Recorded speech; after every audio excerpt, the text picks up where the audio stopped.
Peace, love, namaste everyone. Welcome back to my channel, She Deity's LOC channel. For my returning subscribers, good seeing you guys again, and for new subbies, subscribe. Today we will be discussing the LOC handbook. I wonder what that is, huh? The LOC handbook. It's not an actual handbook. I mentioned it in a previous video, that we should have a LOC handbook. So one of my subscribers mentioned that maybe you should write one, and I'm like, maybe I should.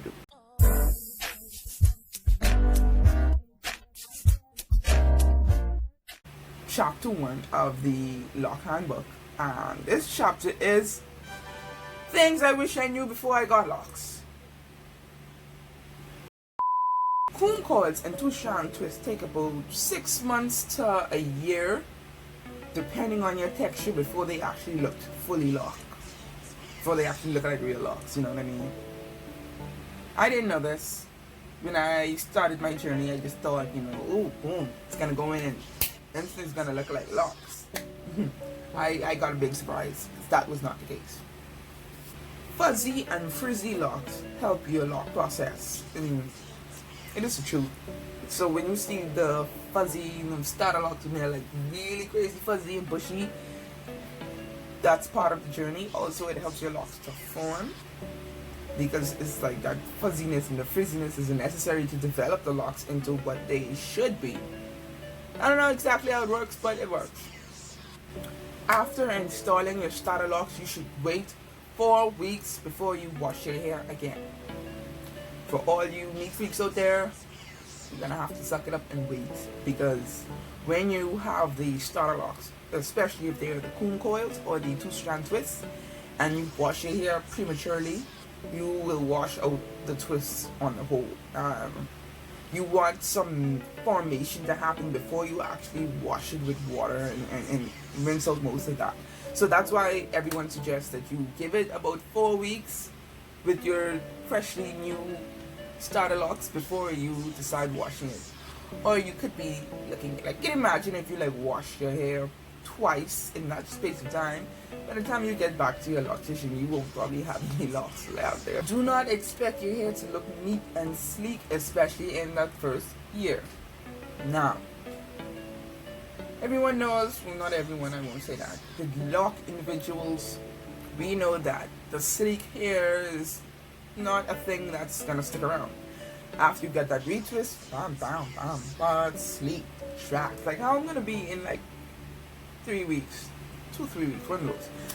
And but there's gonna come a time when it's gonna look like mine, be fuzzy, not that severe as mine though, unless you decide to not retwist for a whole year. But they're gonna be unkept and looking rude, and that's part of the journey. So be prepared for that. The only time your locks will look neat and styled is right after you come from your appointment to get a retwist, and in a couple of weeks it start to fuzzy out again. That's the process. The fuzzies and the unmessy and kept look is more prominent in starter locks than fully formed locks. And like I say, those fuzzies help with the locking. So it must make sense, yeah? Not drying your hair thoroughly will cause mold. I did a video on this a few videos back. Can you remember one?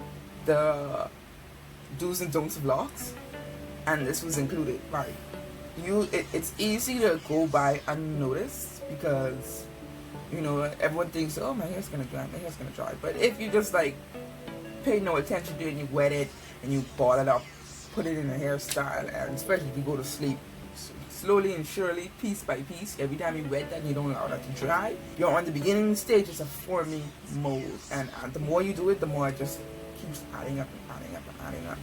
It's really kind of gross.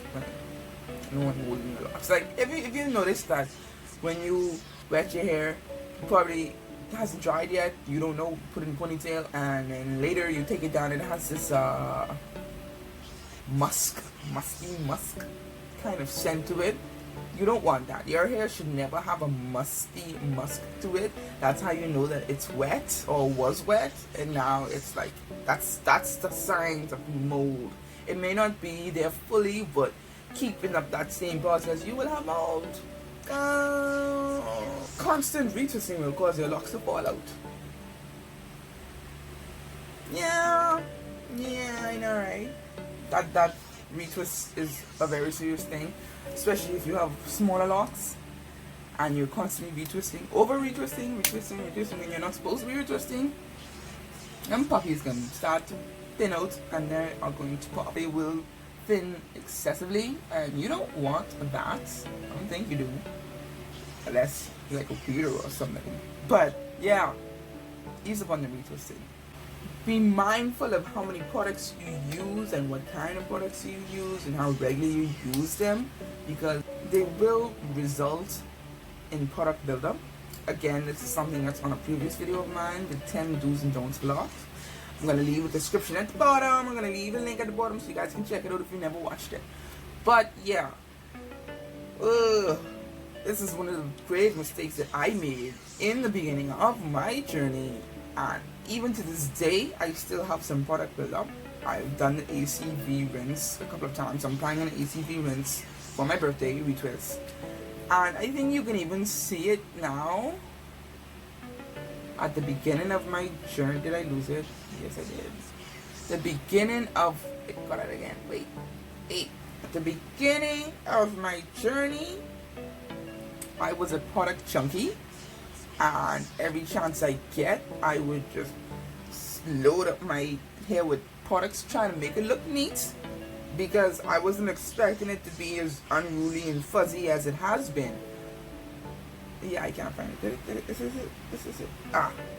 So yeah, I was just piling on the products, product, doing my edges, retwisting my edges so that they would be sleek for an event or something. And you know, I think every lock person has done the retwist edges thing, but like I say, I was loading on the products at the same time, so it was not healthy for my hair, and I have product buildup. This is it now. It used to be way more severe than this. I don't know if you guys can see that. When you see that whitey stuff there, like dirt, that's the product buildup. And as you can see, it's at the end of my locks. I have a couple in this at the end of my locks because, like I said, when I started my journey, I was doing that a lot. But luckily, I got some sense, and I don't know, maybe when they get a little longer, I'm gonna just clip off those product in those ends. But here's what it really looks like. What it can look like. This is like an extreme case of product buildup.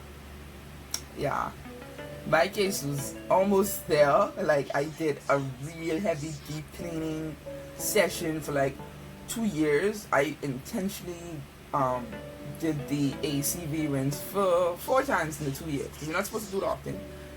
And I worked hard to get all of that out of my hair. Thankfully, it's only at the tips now, which is not that big of a concern to me. But yeah, these are some of the products. You don't want to be like this. Attempting to bleach and color locks should be taken with caution. We all know what bleaching can do to locks. You all see what it did to mine. Yeah, that was my hair, and it literally stripped my hair of all the quality and richness of it. Even now, they are not the same. My hair is so not the same anymore. And this is one of the parts that I did, one of the locks that I did bleach, and I added color later. And yeah, it's never been the same since. If you look at it really good, it's like it really does changes.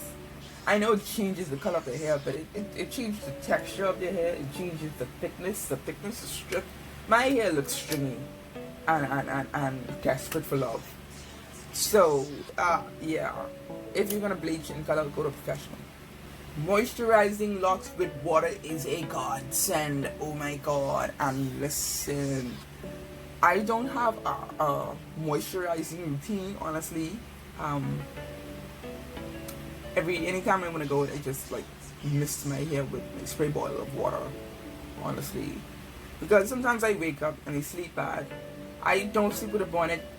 I know I should, but anyway, I don't sleep with a bonnet, so sometimes I wake up and my locks are like, oh, just, trying to grow everything everywhere. So sometimes, a lot of times I have to wet my locks, like not like drench it, not soak it, but mist it, like what I do when I am separating my locks. I mist it, rub it down, show it the direction that I want to go. Like today I misted my hair. My hair was in a messy bun for like 5 days, and when I loosed that, yeah, it was crimpage. It was like crimpage all over. So I just misted it with water, and it's a good way to help control your locks. It's a good way to help them fluff out, because that constant water or that daily watering does help them to plump in some. So if you don't want those really small locks, just mist every day. Hey, you have thick locks like mine. You should never call or consider any stage of your lock journey ugly. Anyone who's been on my channel on the regular knows that this is a sensitive topic to me, because it's one of the things that I do not like at all.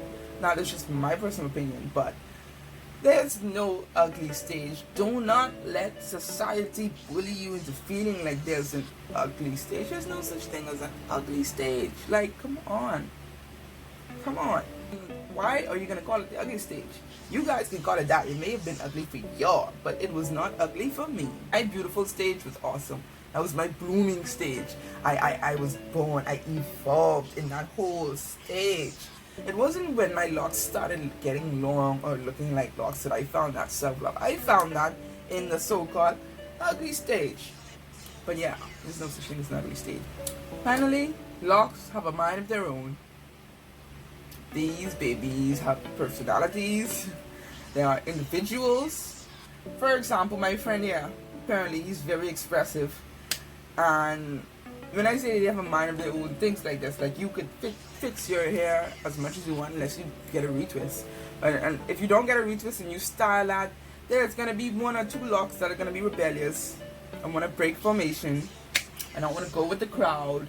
And I understand them. I vibe with you. I can understand that. I'm kind of rebellious. I don't really go with the flow and follow fashion or go with the crowd either.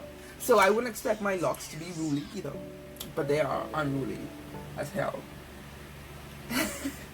So just like I said, just be prepared for that. And I think it's cute and fun. Like when you get to a certain length, your hair will be so long that that everything is just gonna fall. And then you actually will miss the funky stage when your locks, when you could do the special hairstyles like I used to do and have my locks fanned out and everything. I kind of miss it now. So I still have this one guy who's still very rebellious, and I love him for being him, being himself. But yeah, locks have a mind of their own. Just love them and they will love you back. Alright guys, thanks for tuning in. If you enjoyed this video, please like, subscribe, comment. Peace, love, namaste.